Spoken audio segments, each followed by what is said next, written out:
거룩하신 아버지 하나님, 귀한 말씀 허락하여 주시니 감사합니다.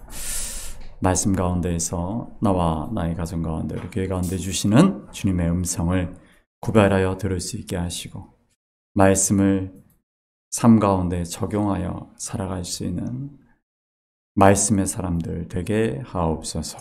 예수님의 이름으로 기도합니다. 아멘. 할렐루야. 오늘 우리는 느헤미야 말씀을 함께 볼 차례입니다. 지난 시간까지 우리는 포로로 끌려갔다가 1차 귀환한 수룹바벨 성전 이야기를 함께 거기까지 이야기를 나누었죠. 그리고 에스라가 2차 귀환을 하면서 이제 성전을 지은 수룹바벨의 1차 귀환에 이어서 에스라가 신앙을 회복하는 2차 개혁, 2차 회복이 이루어진다라는 말씀을 지난주에 드렸는데, 오늘 우리가 보는 내용도 바로 그 내용과 이어지는 말씀입니다. 이 시간에 좀 우리가 사진을 좀 보면서 이야기를 좀 나누도록 하겠습니다. 자, 느헤미야는 우리 포로기 때 끌려갔던 그 가문의 사람인데, 느헤미야는 페르시아의 관원으로 일을 했습니다. 근데 그가 일할 때 왕은 누굽니까? 누구라고요?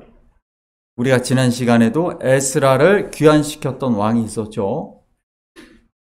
아닥사스다 왕. 우리 페르시아 왕 족보를 왜 외워야 되는가? 우리 성경의 흐름을 알기 위해서 어떻게 어떤 왕 때 어떤 사건들이 이루어지는가를 알면 굉장히 도움이 됩니다. 첫 번째, 고레스 왕. 페르시아 제국을 만들었죠. 바벨론을 무너뜨렸던 고레스 왕은 포로로 끌려갔던 이스라엘 유다 백성들을 돌아가라는 칙령을 공표합니다. 그래서 1차 귀환이 이루어지는 것이죠. BC 538년입니다. 그때 수룹바벨이 유다의 총독으로 부임하면서 함께 사람들을 데리고 인솔에서 돌아가게 됩니다. 돌아가서 그들이 20년에 걸쳐서 성전을 짓게 됩니다. 우리가 처음에 보는 이 지도가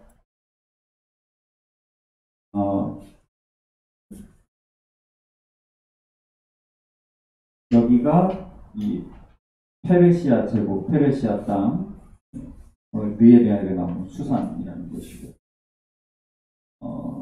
우리가 아는 바와 같이 이게 유프라테스강, 티그리스강, 이게 메소포타미아 문명권에서 많은 제국들이 생겨났죠. 아수르가 있고, 바벨론이 있고, 여기 페르시아가 있습니다. 우리가 아는 바와 같이 1차 귀환이 이루어져서 성전을 회복하였고, 2차 귀환은 에스라가 좀 다른 코스로 옵니다. 좀 다른 큰 오아시스. 그러니까 이 강을 따라, 우리가 문명이 강을 따라 발전하고 강을 따라 성읍들이 있기 때문에, 사람들이 살기 때문에 도로가 거기로 연결이 되죠. 그래서 길은 사람들이 사는 곳으로 연결되는 겁니다. 거기 따라 1차 귀환으로 왔는데, 2차 에스라는 좀 더 빠른 길로 빠르게 가게 됩니다. 광야의 오아시스들을 거치면서 에스라가 2차 귀환을 하게 되었죠. 3차 귀환도 역시 그 길이 아니었을까 합니다. 페르시아 제국에서부터 이 예루살렘까지 오게 되는 데는 보통 예전에는 4개월에서 한 5개월이 걸리지 않았을까, 그렇게 생각을 합니다. 굉장히 힘든 길이었죠. 오늘날에도 이 길이 쉬운 길이 아닌데, 그 시절에 지금으로부터 2500년 전이죠. 2500년 전에 저 길을 갔다라는 것은 참 대단한 일이다라고 생각을 합니다. 그 다음 보여주시죠. 네. 이 성전이 1차 성전이죠. 솔로몬이 만들었던 성전입니다. 솔로몬의 성전은 곳곳에 이렇게 황금색도 있고 금도 곳곳에. 그 다음 보여주십시오. 네, 스룹바벨의 성전이죠. 마지막 보여주십시오. 네, 이게 헤롯이 스룹바벨 성전을 크게 지은 거예요. 아까 그 스룹바벨 성전은 우리가 지난주에도 말씀드렸지만 포로에서 돌아온 사람들이 만들었기 때문에 이것만 만들었단 말이에요. 이것만 굉장히 작고 초라하게 만들 수밖에 없었다. 그런데 헤롯, 그러니까 이게 예수님 시대 때 성전의 모습이에요. 이걸 3차 성전이라고 하는데 헤롯이 유대인이 아니죠. 이두메 사람입니다. 그러다 보니까 유대인들의 환심을 사야 되겠다라고 해서 그래서 크게 확장을 하게 된 겁니다. 예수님 시대의 성전은 이렇다. 뭐 여인들의 뜰이니, 뭐 이방인의 뜰이니 이런 이스라엘의 뜰, 이런 표현들이 그래서 예수님 시대 그 이후에 헤롯 대왕 이후에 만들어졌다. 그래서 거대한 성전이 등장한 그러니까 솔로몬 성전보다도 더 거대하죠. 이제 거대한 성전에 들어간 것은 헤롯 이후다. 다음 보여주십시오. 느헤미야서를 읽다 보면 느헤미야가 아닥사스다 왕에게 허락을 받아서 와서 성벽을 건축하려고 하는데 그 성벽 건축을 방해하는 세력들이 있었습니다. 왜 방해했을까요? 성벽 건축을 방해한 이유가 뭐였을까요? 우리 지난 시간에 우리가 1차, 2차, 3차 포로로 끌려갔고 다시 회복되는 것이 1차 성전이 회복되고 2차 예배, 신앙이 회복되고 3차 성벽이 회복된다 라는 말씀을 드렸습니다. 그러면 성벽에 갖고 있는 의미는 뭘까요? 뭐길래 그렇게 중요할까라고 생각해 본다면 인류 문명사에서 가장 중요한 그 인류가 갑자기 많은 인구가 불어나게 됐던 그 혁명, 그것을 우리가 신석기 혁명 이후에 농업혁명이라고 하죠. 농업혁명으로 사람들이 농산물이 많아지니까 먹을 게 풍요롭게 되니까 인구가 늘어난 거죠. 잉여 생산물들이 생겨났어요. 근데 이거를 옆마을에서 와서 시은이가 농사를 잘 지어놨는데 윤아 언니가 와서 뺏어간단 말이야. 어떻게 해야 돼? 시은이가 시은이가 아직도 조금 나이가 좀 밀려서 언니를 이길 수는 없으니까 어떻게 해야 돼? 이렇게 울타리를 만들어야겠지. 울타리를 만들어야겠지. 그래서 도시혁명으로 이어지죠. 농업혁명은 도시혁명으로 이어집니다. 성벽을 이렇게 둘러싸서 성문을 만들죠. 그래서 성벽과 성문의 의미가 굉장히 중요합니다. 느헤미야서에서 성벽과 성문 이야기가 굉장히 중요하게 다뤄지는 의미가 거기에 있습니다. 성문은 뭡니까? 성문은 성 밖과 성 안을 그 경계를 짓는 그 구분점에서 양쪽을 통과할 수 있는 곳이죠. 굉장히 중요한 곳입니다. 그래서 문은 보통 시장이 어디 생깁니까? 큰 시장. 보통 큰 시장이 성문에 생겨요. 우리나라 남대문 시장, 동대문 시장. 그래서 그건 어느 나라나 그렇습니다. 도시에 가보면 성문에 가장 큰 시장이 있어요. 왜 그럴까요? 이거 뭘까요? 외부인들이 성 안에 깊게 들어오지 말라는 거예요. 장사하러 오는 사람들 가능한 한 그래서 성문에서 다 그런 것들이 이루어질 수 있도록 해서 성문에서 그런 큰 시장이 열립니다. 성문은 그 성을 지키는데 굉장히 중요한 곳이에요. 성이 다 튼튼해도 성문만 열리면 그 성이 함락될 수 있기 때문에 성문은 너무 중요하죠.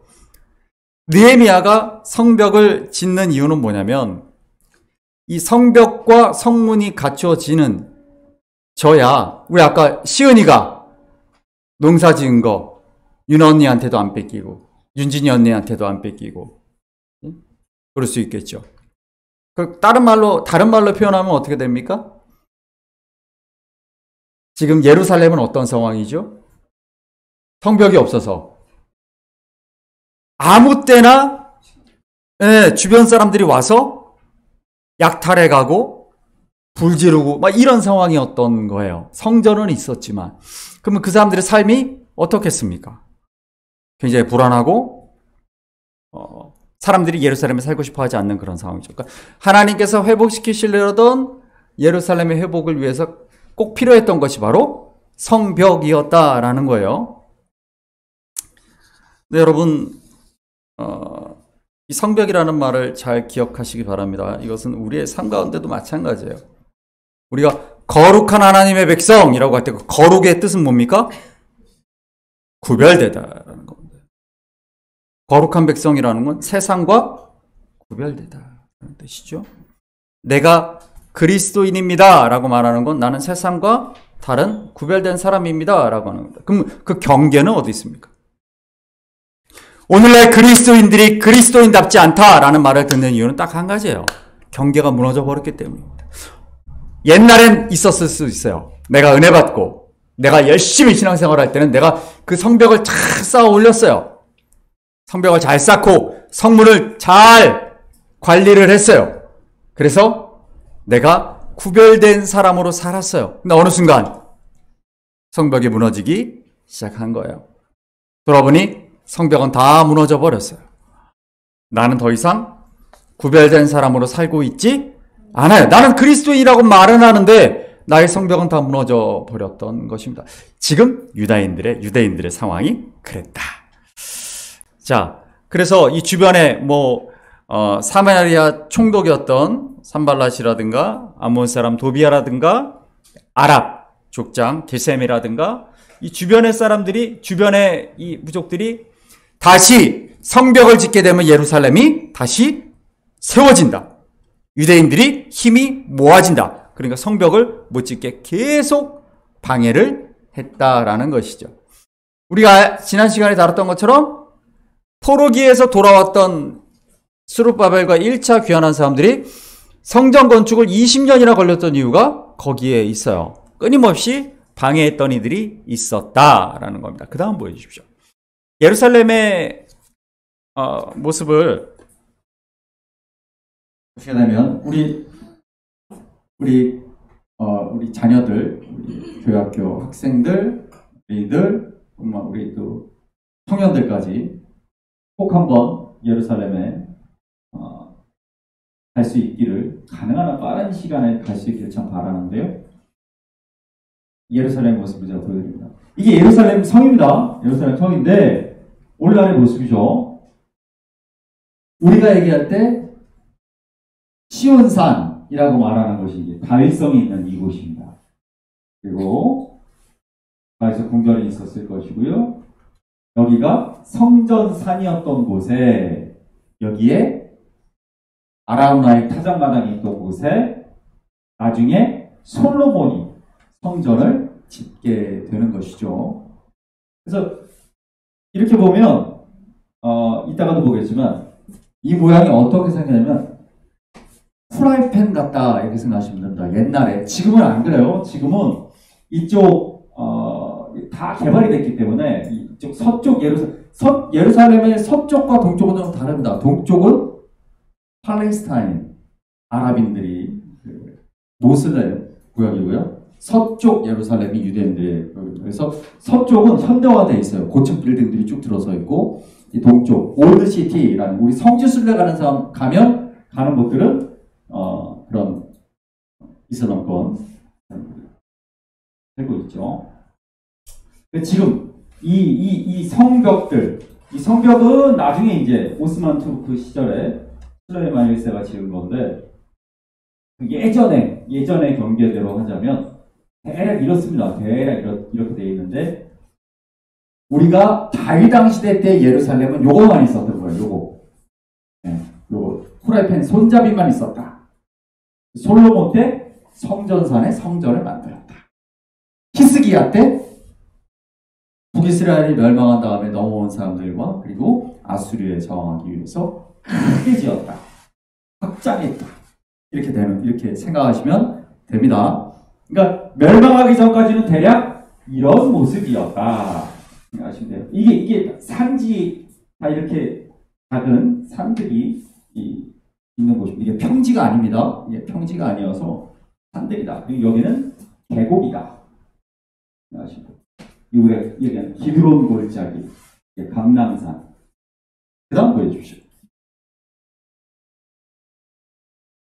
네, 저죠. 네, 이게 감람산에서 예루살렘을 바라보는 겁니다. 이게 예루살렘 황금돔입니다. 이게 예루살렘 성전이 아니고, 여러분, 이게 예루살렘 성전이 아니고, 이건 이슬람교 사원이에요. 모스크예요. 여기서 이슬람 사람들이 예배를 하고, 저 뒤에 이 고층 빌딩들이 있는 데가 예루살렘 서쪽이죠. 유대인들이 사는 곳입니다. 다음 보여주십시오. 네. 그래서 밤에 보면, 네, 아까 그 위치, 감람산에서 보는 겁니다. 보게 되면 저렇게 현대화된, 그러니까 우리가 이스라엘 간다 그러면 막 옛날 시대 그런 데로 가는 건가 이렇게 생각하는데, 사실 그렇게 보존되어 있는 곳들은 그렇지만 이스라엘은 세계에서 가장 많은 어떤 노벨상 수상자라든가 과학이라든가 이런 것들이 발달한 곳이잖아요. 군사력도 그렇지만. 그래서 어떤 현대와 수천 년 전의 모습들이 공존하고 있는 곳이 예루살렘이다. 목사님은 우리 지호가 꼭 한번, 은혁이가 여기서 꼭 이곳을 방문했으면 좋겠다라는 거예요. 한번 여러분들도 기도하시고 우리 또 어른들도 함께 기도하면 할 수 있으라고 생각합니다. 우리 또 영원자매가 함께 우리 전도사님이나 선생님들과 함께 인솔 해서 같이 가주면 좋겠고, 우리 9.16제도 같이 가면 참 좋겠습니다. 네. 자, 그래서 그 다음 보여주십시오. 예루살렘의 모습들을 이렇게 보면 이게 다윗왕 시기, 아까 말씀드렸던 후라이팬 손잡이만 있던 시기, 솔로몬이 성전을 만들어서 확장됐던 시기, 그리고 히스기야가 넓게 만들고, 근데 다시 이게 무너져 버리죠. 다시 파괴되면서 어떻게 됩니까? 느헤미야가 회복했다는 성벽이 요만큼이에요. 그러니까 느헤미야는 아주 실용적으로 했죠. 누구 시대처럼 한 거예요? 그렇죠. 솔로몬 시대와 비슷하게 회복을 한 거예요. 히스기야 때처럼 회복한 게 아니고 솔로몬 때처럼 회복했습니다. 다윗 성과 시온산과 성전산 일부, 성전을 중심까지 하는 여기에 성벽을 쌓았다라는 것을 기억하시면 되겠습니다. 이게 예루살렘인데요. 예루살렘 올드시티입니다. 올드시티. 이게 이제 성전이고요. 올드시티인데 이게 황금돔, 아까 황금돔, 이게 이슬람의 창시자, 에로나, 이슬람교의 창시자가 누구지?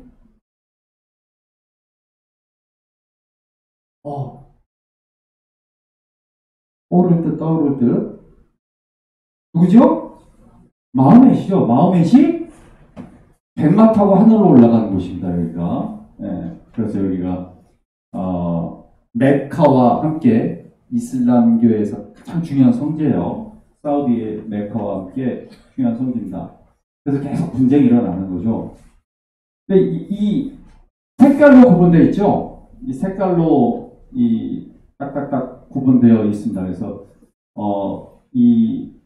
이쪽이 아랍인들, 이슬람교 구역이에요. 여기가 기독교 구역입니다. 이게 아르메니안 기독교 구역이가 유대인 구역입니다. 이게 나눠서 관리를 해요. 그래서 구역들의 분위기가 굉장히 다르다. 같은 이 작은 동네예요. 가보면 정말 예루살렘 성은 정말 작아요. 그럼에도 불구하고 다르다. 그래서 우리가 예수님의 십자가의 길을 보면 십자가의 길 대부분이 이슬람교 구역을 지나가요. 그리고 끝나면 이제 골고다, 옛날 골고다 성묘교회가 나오죠. 거룩한 무덤교회. 그러니까 성지순례 가는 분들이 미리 알고 가지 않으면 되게 실망해요. 뭘 실망합니까? 비아돌로로사가 십자가의 길이 막 거룩할 줄 알았는데 막 장사꾼들이 막 장사하고 뭐 티셔츠 사세요, 이거 사세요, 뭐 난리가 막 난단 말이에요. 막 시끄럽고 막 이러고 내가 말씀을 묵상하면서 주님의 길을 걸어야지 했더니 막 이게 엉망진창인 거야. 왜 그런지를 알아야지. 거기는 기독교 구역이 아니거든요. 여기는 이슬람교 구역이에요. 그 사람들에게 예수님은 큰 의미가 없죠. 그러니까 그분들은 그냥 장사가 목적인 거예요. 네, 장사가. 그러니까 그걸 잘 구분하지 못하면, 그래서 성지순례 갔다 온 분이 상처를 받았다는 거예요. 실망을 하고. 어떻게 그렇게 관리를 할 수 있느냐, 성지를. 근데 이 이슬람교 사람들의 구역 안에서 이루어지는 것에 대해서 어떻게 이해할 수가 없어요. 자신들의 구역에 차이가 있습니다. 근데 놀랍죠. 아르메니안 기독교가 여기를 이 넓은 구역, 이 부분을 차지하고 있어요. 여러분, 아르메니안 기독교에 대해서 아십니까? 아르메니안 기독교. 아르메니안 기독교는, 아르메니아라는 나라가 위치가 어디 있을까, 은서야? 아르메니아. 이름에서 느껴지는 게 대략 어디쯤 있을 것 같아? 약간 풍기는 분위기가 끝에 무슨 아자 많이 들어가고 뭐 그런 쪽일 것 같잖아. 느낌이. 그래.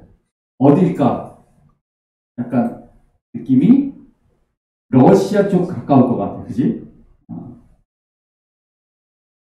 튀르키예, 우리가 지금 튀르키예라고 하죠. 그쪽과 위쪽, 흑해 위쪽으로 올라가는 이제 러시아까지 올라가는 옛날 소련이었던 그 지역, 아제르바이잔이라든가 조지아라든가 이런 쪽하고 연결되어 있는 곳인데, 그 아르메니안이 AD 301년, 그러니까 로마가 기독교를 공인하기 전에 먼저 국교를 기독교로 삼은 나라예요.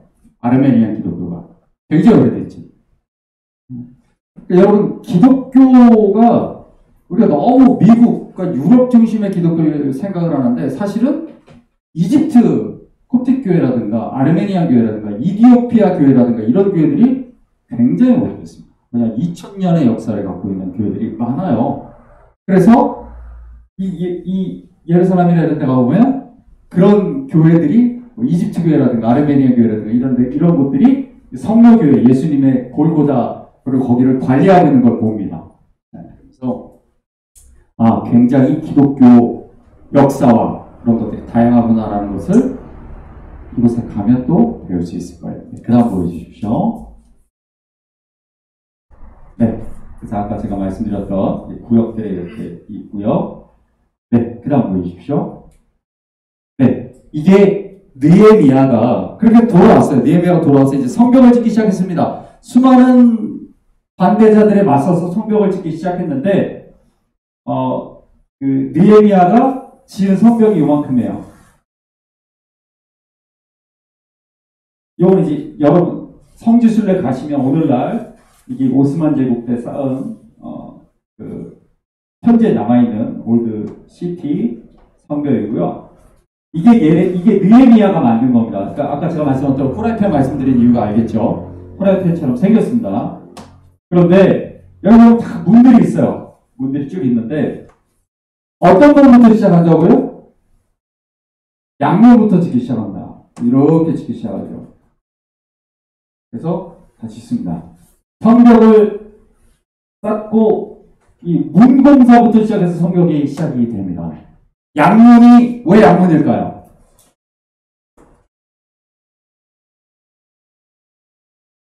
양문이 왜 양문일까요?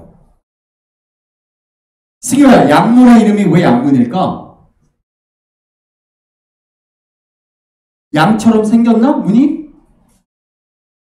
왜 그럴까요? 네. 자, 이 문제를 한번 맞춰봅시다. 누가 맞출까요? 윤진이 손 들었네? 윤진, 왜 약물일까?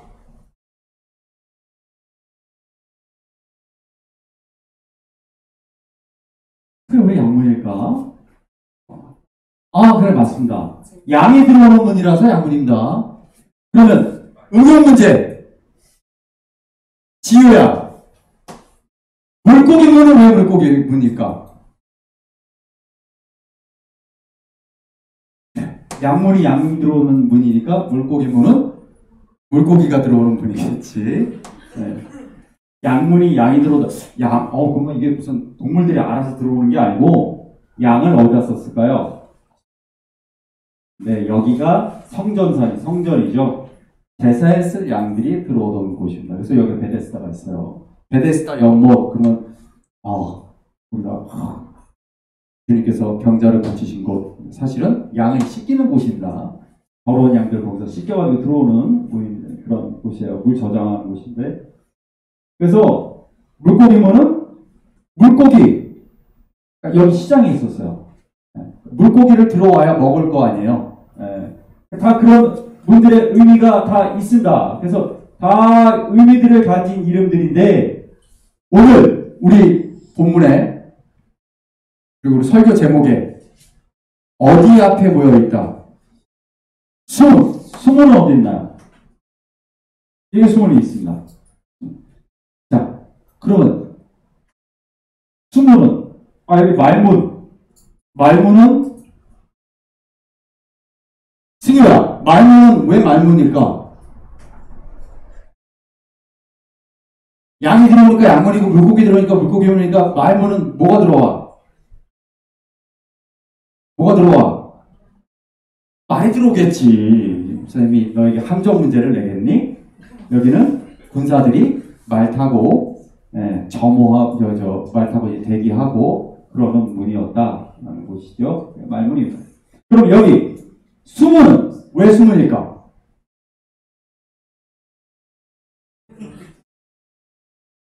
그래요. 물이 들어오는 곳이라 수문입니다. 네, 우리 잘 알고 있죠. 우리 기욤샘 잘 알고 있습니다. 이스라엘, 유대, 예루살렘 사람들이 마실 물이 필요하잖아요. 네, 그 물을 뜨는 곳, 물이 들어오는 곳, 그래서 수문입니다.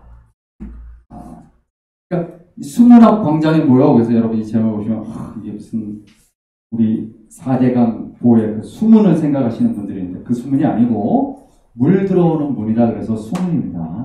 그 앞에 다 모였다는 거예요. 여기 다 모여있다. 모여서 무슨 얘기들을 했는가? 우리 마지막 그림도 한번 보여주십시오. 예. 이게 마지막입니다. 네. 오늘 말씀을 우리가 다시 한번 잠깐 볼게요. 오늘 느헤미야 8장 말씀입니다. 느헤미야 8장을 보시게 되면 저렇게 건축들을 다 했어요. 열심히 건축을 해서 이제 1절을 한번 볼게요. 1절입니다. 1절 읽겠습니다. 시작!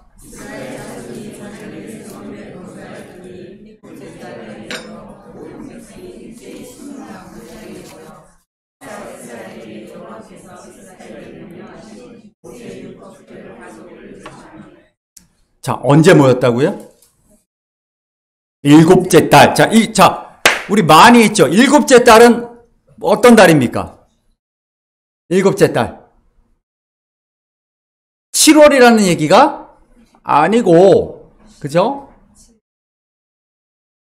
자, 첫 번째 달이 무슨 절기래요?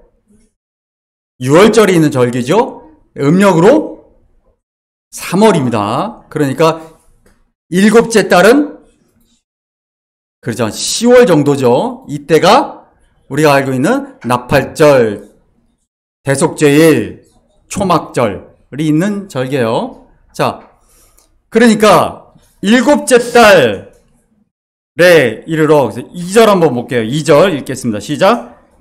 일곱째 달 초하루에 제사장 에스라가 율법책을 가지고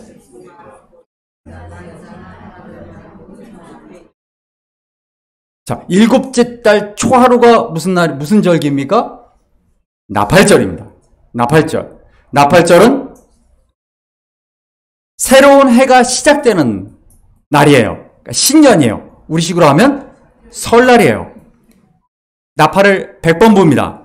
그래서 이틀에 걸쳐서 100번을 부는데 이때를 기점으로 해서 새로운 해가 시작되었다. 새로움이 시작된다라는 거예요. 자, 근데 우리 이 말씀을 보시게 되면 여러분 잠깐 뒤로 가서 6장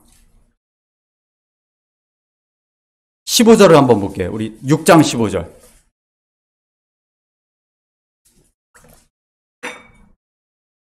6장 15절 말씀 우리가 잠깐 봅니다. 읽겠습니다. 시작. 엘루롤 25일에 끝나매. 아멘. 자, 엘루롤 다음이 티슈리월이에요. 엘루롤이 9월. 8월에서 9월이 엘루롤이고, 그리고 일곱째 달이 티슈리월입니다. 그러니까 무슨 얘기냐면, 엘루롤이라는 것은 8, 9월이에요. 그때가 언제냐? 제가 초막절 이후에 비가 온다 그랬죠? 그러니까 무슨 얘기입니까? 건기의 막바지. 그러니까 엘루롤이 어떤 달이냐? 제일 더운 달이에요. 제일 더운 달.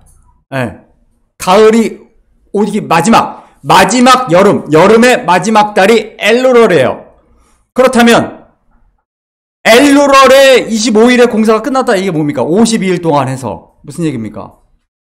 가장 뜨거운 시기, 물도 없고 가장 힘든 시기에 7, 8월에 공사를 했다라는 얘기죠. 왜 그랬을까요? 느헤미야가 바보였을까요? 아니, 좀 서늘할 때 하면 좋은데 한 달 지나면은 이제 비 내리고 서늘한데 왜 가장 뜨겁고 힘든 이때에 가장 어려운 공사를 가장 더운 엘루롤에 하는가? 이게 엘루롤은 기온이 지금 이제 거의 지금이랑 비슷한 시기예요. 지금이죠, 지금. 올해 9월 15일 그쯤이 이제 그쪽에 초막절, 나팔절 기간이니까 제일 더울 때 이스라엘도 엄청 덥잖아요. 40 몇 도, 50 몇 도 이렇게 올라갑니다. 그러면 왜 이럴 때 공사를 했을까를 보면 이유가 한 가지죠. 그러니까 느헤미야가 며칠 걸려서 공사가 끝났어요? 52일. 100년 동안 무너졌는데 그걸 52일 만에 지었어. 와, 빠르다. 대단하다. 결단력이 있다. 이런 얘기들을 하는데 사실은 핵심은 거기에 있지 않아요. 25일에 공사 끝내고 각지에서 모였던 사람들 집에 그동안 한 2달 동안 집에 못 갔으니까 집에 돌려 보냈다가 5일 후에 다시 예루살렘에 다 모인 거예요. 뭘 위해서? 나팔절에 맞추어 하나님의 말씀을 보기 위해서. 이게 무슨 얘기입니까? 성벽을 지었어요. 여러분, 시편 127편의 말씀을 보시면 하나님께서 지키지 아니하시면 파수꾼의 경성함이 허사로다. 성벽을 아무리 지어도 그 성벽은 또 아수르가 쳐들어와서 바벨론이 쳐들어와서 또 무너진다는 거예요. 인간이 아무리 짓는다 할지라도 그 성벽을 지켜주시는 분은 누구세요? 하나님이에요. 그걸 어떻게 깨달았어요? 성벽이 무너지고 포로로 끌려가고 그 기간을 거치니까 깨달은 거예요. 아무리 내가 노력해서 물질을 쌓고 경력을 쌓고 명예를 쌓아도 다 무너져 버린다라는 거예요. 하나님이 지키지 않으시면. 이제 다시 지었어요, 성벽을. 그럼 이 성벽을 누가 지켜야 되겠어요? 하나님이 지키셔야 되는 거예요. 그래서 이들이 수문학 광장에 다 모였습니다. 거기 모여서 뭘 합니까? 말씀을 놓고. 모세의 율법책이 뭐예요? 신명기죠. 우리가 알잖아요. 요시야 왕이 성전 청소하다가 찾았잖아요. 너희가 이렇게 살아라. 신신당부한 계명이 신명기예요. 그거를 읽습니다. 다시 읽습니다. 그 신명기를 언제 받은 거예요? 약속의 땅에 들어갈 때.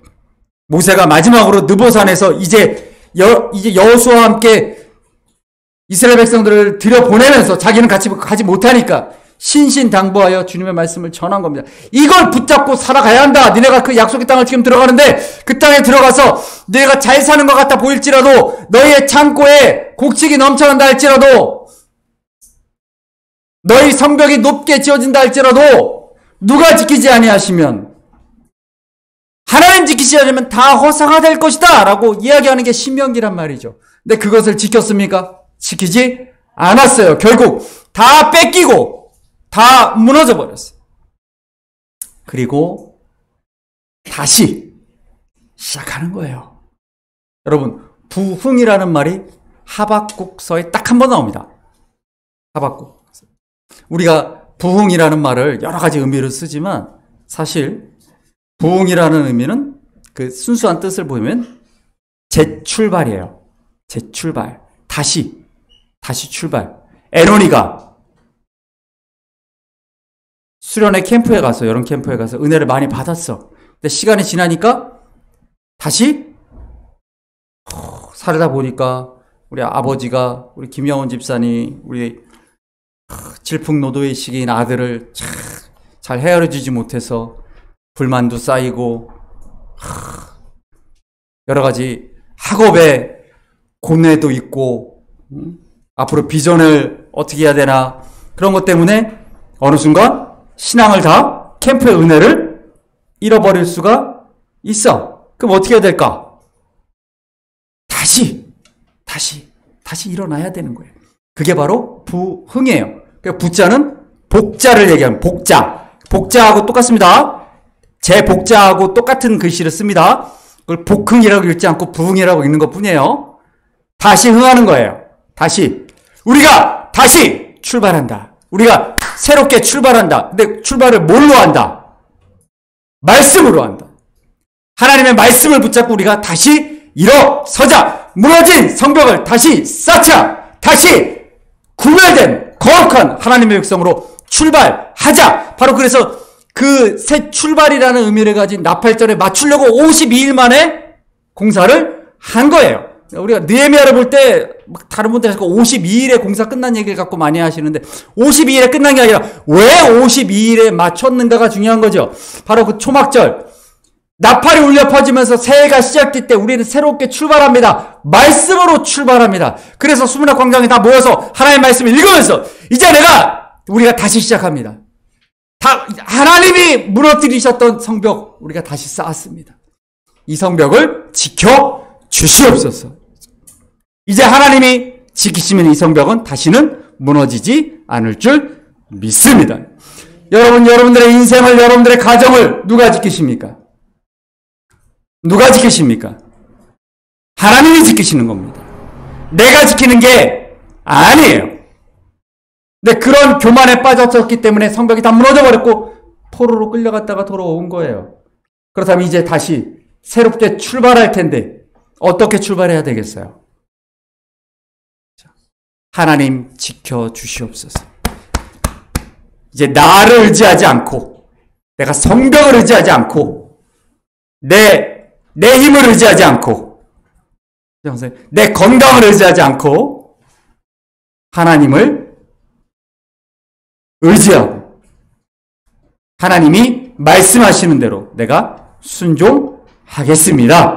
바로 그것이 오늘 우리가 읽은 수문학 광장의 부흥, 새로운 출발입니다. 사랑하는 성도 여러분, 교회에 우리가 오면 웃는 얼굴로 서로 함께 웃으면서 인사 나누고 예배 드리고 식사하고 집에 갑니다. 그래서 우리가 누가 어떤 마음인지 잘 몰라요. 그러나 이 가운데에 있는 우리 가운데에도 무너진 성벽으로 인하여 고통 가운데 있는 이들이 있습니다. 다시 새롭게 일어서야 되고 다시 하나님을 붙들어야 되고 우리 윤주리의 삶을 지키시는 하나님, 그 하나님을 붙들어야 되는데 아직도 무너진 성벽 그대로 있는 사람들이 있어요. 여러분 다시 그 성벽을 재건해야 될 줄 믿습니다. 말씀에서 그것을 재건해야 될 줄 믿습니다. 하나님이 지키시는 겁니다. 하나님 지켜주옵소서. 우리 가정을 지켜주시고 교회를 지켜주시고 내 삶을 하나님 다시 한번 말씀 속에서 다시 한번 내 삶 가운데 불운이 있게 하여 주옵소서. 그 마음으로 여러분 이 유다 백성들이 수문학 광장에 섰어요. 그 가난한 마음으로, 그 간절한 마음으로 섰어요. 오늘 이 예배의 자리가 그런 자리입니다. 여러분 그런 마음으로 이 자리에 온 줄 믿습니다. 그런 마음으로 이곳에서 하나님 다시 한번 주님 앞에 섭니다. 회복시켜 주시고 나의 성벽을 쌓아 올리게 하여 주옵소서. 우리 시간 우리 함께 찬양할 텐데요. 아름답고 놀라운 주 예수라는 찬양이에요. 우리 여러분 옛